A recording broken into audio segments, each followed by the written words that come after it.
والصلاة والسلام على رسول الله وعلى آله وصحبه أجمعين.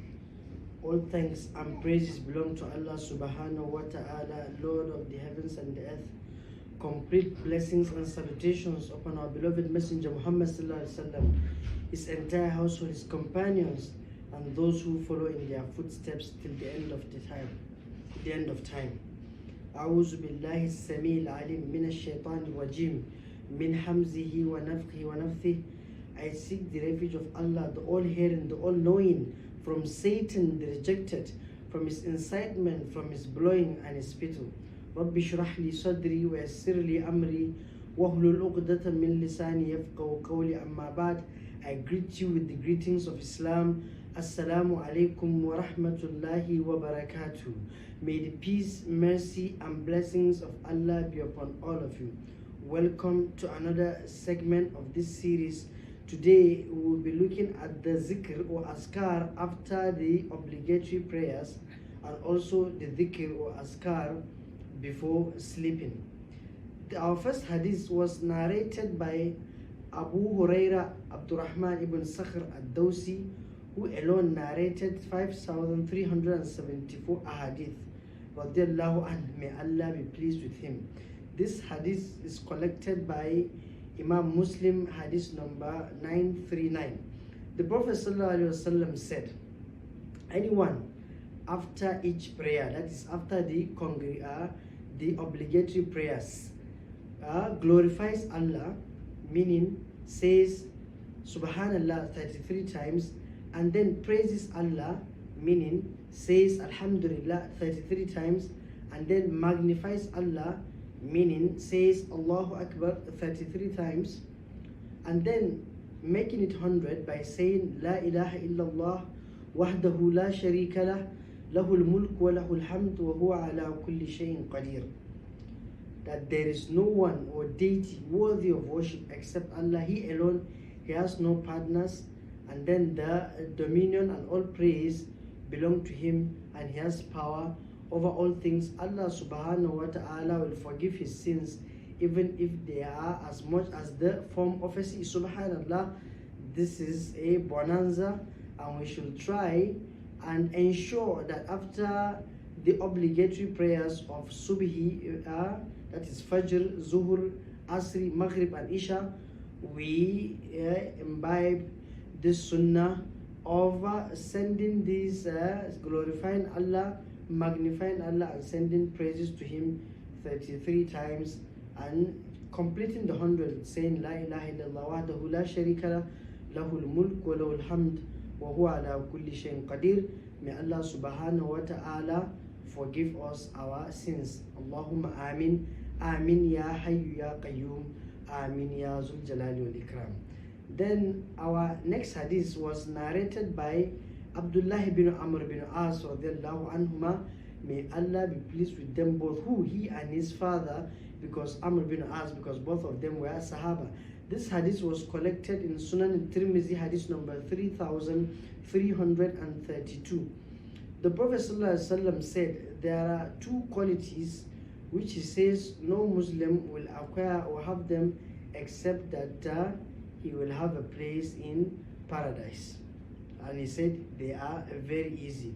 The first is that after the obligatory prayers, one should glorify Allah 10 times. Say Subhanallah 10 times. Praise Allah 10 times, meaning say Alhamdulillah 10 times. And then magnify Allah 10 times, that is say Allahu Akbar 10 times. By doing so, you have 30 per prayer. If you multiply by the 5 daily prayers, we have 150. That's 150 rewards on the tongue. Then if on the scales it is 1,500, meaning 150 multiplied by 10, because Allah subhanahu wa ta'ala tells us in the Quran, in Surah Al-An'am, Quran chapter 6 verse 160, Man ja'a bil hasanati falahu ashru amthaliha, that anyone who does a good deed, it will be multiplied by 10. So you have 150 on the tongue and 1,500 on the scales. And the narrator of this hadith, Abdullah bin Amr bin As, he said he saw the Prophet ﷺ making this zikr, counting them with his fingers. So it is highly recommended that we should make this askar and all our other askar by using the fingertips, because in another hadith the Prophet ﷺ said they are going to be asked and they are going to speak on the day of judgment, and they are going to testify for us that we have remembered Allah subhanahu wa ta'ala. May Allah make it easy for us to use our fingertips or fingers to make this zikr and all other zikr that we do.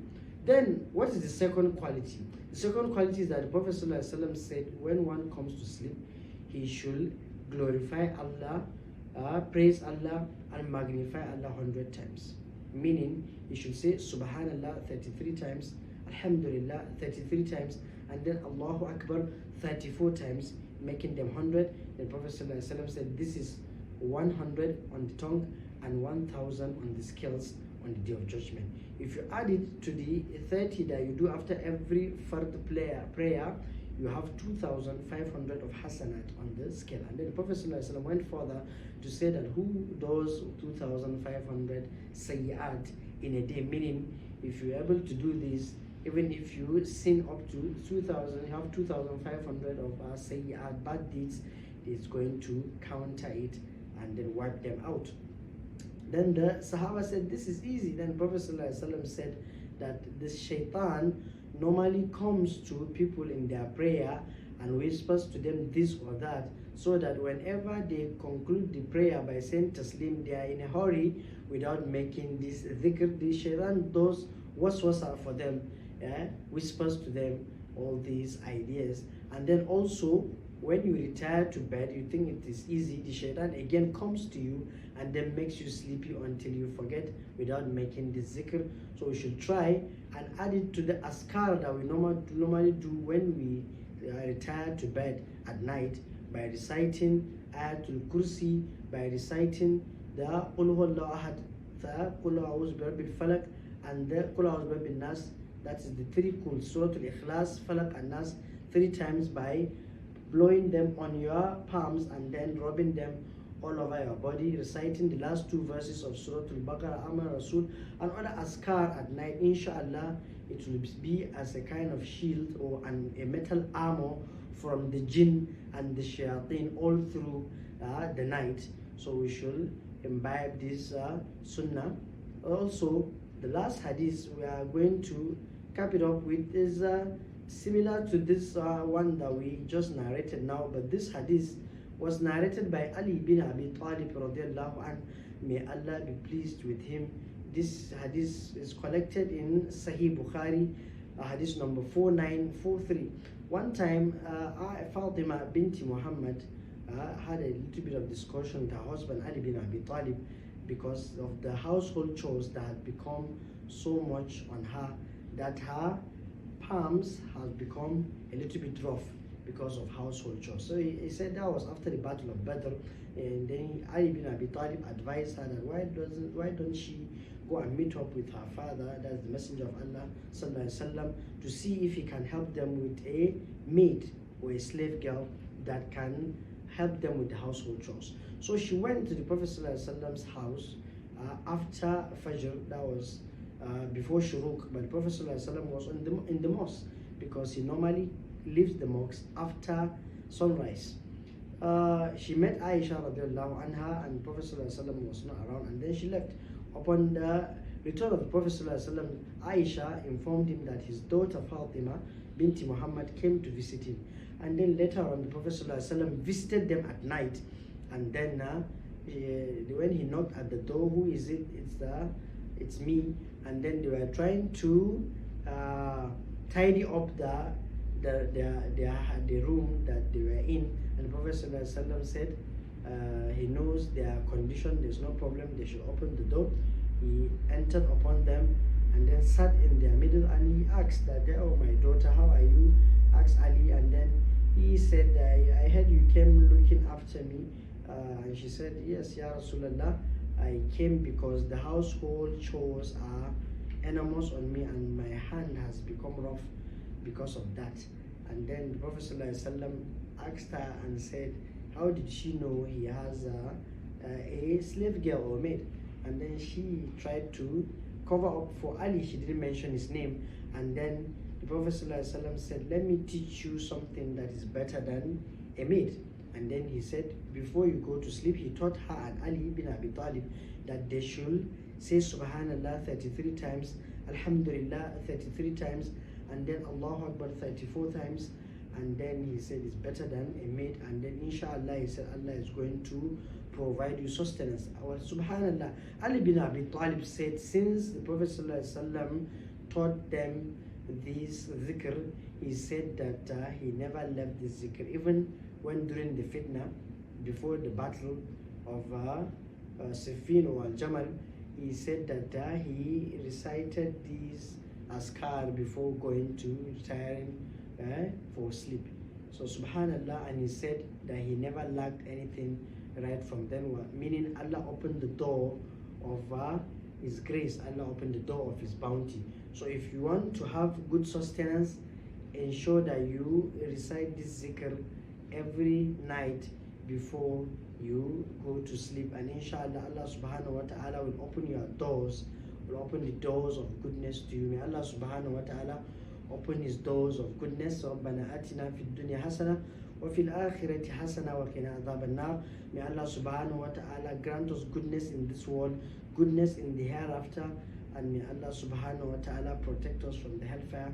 Brothers and sisters, we shouldn't forget our brothers and sisters in Gaza or Palestine. Allahumma ansur ikhwanana fi Palestine wa Gaza.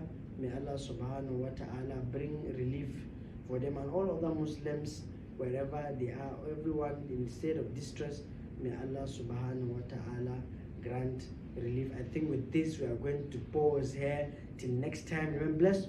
وصلى الله وسلم وبارك على نبينا محمد سبحانه وبحمده سبحانك اللهم وبحمدك نشهد ان لا اله الا انت نستغفرك ونتوب اليك. السلام عليكم ورحمه الله. بسم الله.